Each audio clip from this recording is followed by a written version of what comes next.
Hoy el Señor resucitó y de la muerte. Hola a todos, hermanos y hermanas. Yo soy Padre Diego y estoy aquí con el Evangelio, con el mensaje del Evangelio para el día de hoy, jueves de la octava de Pascua. Leemos hoy la segunda parte de la historia que empezamos a leer ayer. Bueno, no es la segunda parte, la continuación, digámoslo así, de la historia de Jesús resucitado en el Evangelio de Lucas, capítulo 24, el mismo capítulo, ahora los versículos 35 al 48. Ellos, los discípulos, por su parte, contaron lo que les había sucedido en el camino y cómo lo habían reconocido al partir el pan. Estaban hablando de esto cuando se presentó Jesús en medio de ellos y les dijo: «La paz esté con ustedes». Espantados y temblando de miedo, pensaban que era un fantasma, pero él les dijo: «¿Por qué se asustan tanto? ¿Por qué tantas dudas?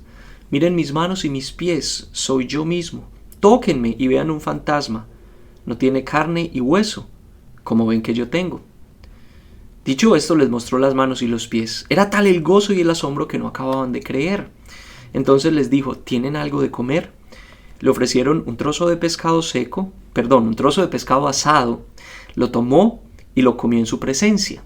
Después les dijo: «Esto es lo que les decía cuando todavía estaba con ustedes, que tenía que cumplirse en mí todo lo que habían escrito en la ley de Moisés, en los profetas y en los salmos». Entonces les abrió la inteligencia para que comprendieran la escritura y añadió: «Así está escrito, que el Mesías tenía que padecer y resucitar de entre los muertos al tercer día, que en su nombre se predicaría penitencia y perdón de los pecados a todas las naciones, empezando por Jerusalén. Ustedes son testigos de todo esto». ¿De qué son testigos los discípulos? Los testigos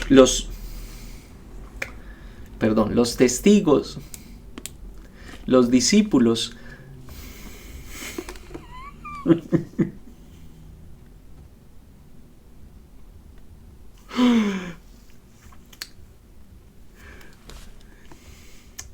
¿De qué son testigos los discípulos?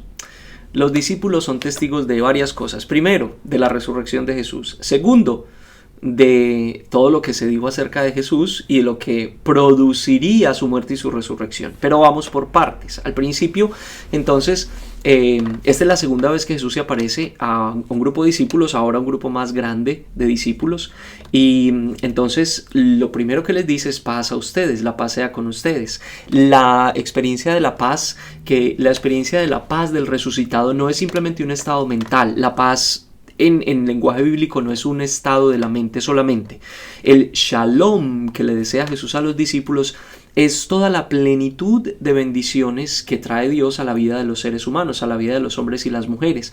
Por supuesto que Jesús es el que trae precisamente esa plenitud de bendiciones. Inclusive en medio de las dificultades, las bendiciones de Dios siguen derramándose. Ese es el shalom y esa es la paz, la presencia de Jesús resucitado que trae la paz. Y después entonces viene la reacción de los discípulos, temblando y asustados, y Jesús les pregunta algo que es como obvio: ¿por qué están asustados? Pues por supuesto que están asustados.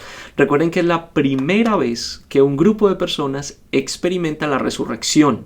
En la historia de la humanidad nadie había experimentado o visto a un resucitado, o al resucitado mejor. Recuerden que nosotros creemos y confesamos que Jesús es el primero en resucitar. Entonces, claro, por supuesto están asustados y no entienden. La pregunta de Jesús es un poco obvia, pero lleva precisamente a lo siguiente, y es que les dice: «Tengo pruebas de que soy Jesús, de que no soy un fantasma. Miren mis manos, miren mis pies, tóquenme, y si no creen todavía, pues denme un pedazo de pescado, yo como». Y le dan un pedazo de pescado y Jesús resucitado se lo come. El resucitado tenía hambre, el resucitado, todas estas preguntas que salen entonces de esto. Pero hay una teoría muy interesante que me gusta mucho y me parece muy acertada de los estudiosos de la Biblia, que lo llaman la continuidad y discontinuidad, la teoría de la continuidad en la discontinuidad.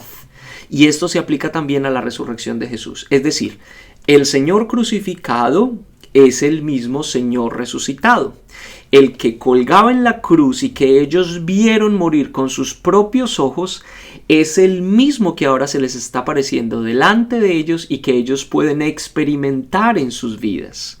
Que ellos pueden tener la certeza de que es el mismo Jesús, no es una persona distinta, no es un fantasma, no es una visión, no es un producto de la histeria colectiva, etcétera, etcétera.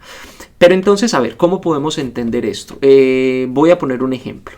Supongan que ustedes por mucho tiempo están buscando la respuesta a una pregunta existencial, o ustedes toman una decisión que cambia radicalmente sus vidas, o ustedes descubren algo sobre alguien y los transforma, y transforma la manera como ustedes se relacionan con esas personas o con esa persona.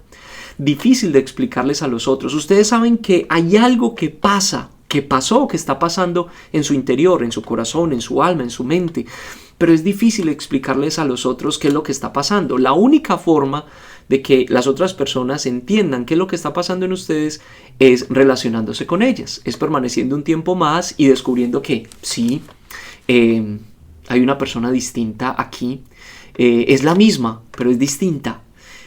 Usted, la misma persona, con las mismas orejas, la misma nariz, los mismos ojos, la misma cabeza, el mismo pelo, todo lo que sea, pero es distinto, hay algo distinto en usted.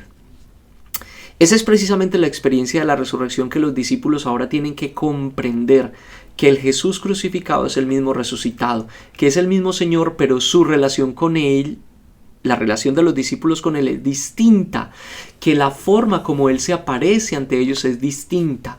Y yo pienso que nosotros tenemos esas experiencias de resurrección todos los días, o bueno, muchas veces, no todos los días tal vez, pero muchas veces en nuestra vida, cuando nos pasan esas experiencias que transforman nuestra vida. Usted siente que algo cambió dentro de usted, pero es difícil decirlo. Usted siente que algo distinto está pasando en su vida, pero es difícil explicarlo. ¿Cómo le explica a usted eso a los otros? Muy difícil. La única manera es permaneciendo con los otros y mostrándoles en la relación que usted tiene con los demás que usted es distinto. Eso fue lo que hicieron los discípulos de Jesús. Permanecieron con Él por un tiempo más mientras iban entendiendo esta presencia de Jesús resucitado, mientras se les iba comunicando esta experiencia de manera que ellos fueran o estuvieran habilitados para compartirla con otros. Experiencias de resurrección todos los días que nos van preparando para la experiencia final de la resurrección cuando lleguemos a la casa del Padre.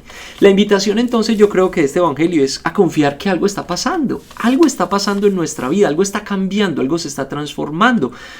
Inclusive si usted no es capaz de entenderlo en este momento, pues crea que algo está pasando. Después, en la medida en que usted permanezca con usted mismo, en que usted se relacione con los otros, se va a ir dando cuenta de que realmente algo está pasando, que la resurrección está pasando, que es real, que usted la puede experimentar, aunque sea difícil de explicarla, pero que es un asunto real en su vida. Muy bien. Uy, qué evangelio el de hoy. Una aguapanelita con limón para combatir el coronavirus. Tengo que ir a conseguir más limones. Un abrazo y bendiciones para todos. Estoy hoy usando, un saludo a mi sobrino, estoy usando hoy un suéter, un hoodie de Hamburg, que es la marca de mi sobrino. Bendiciones. Chao.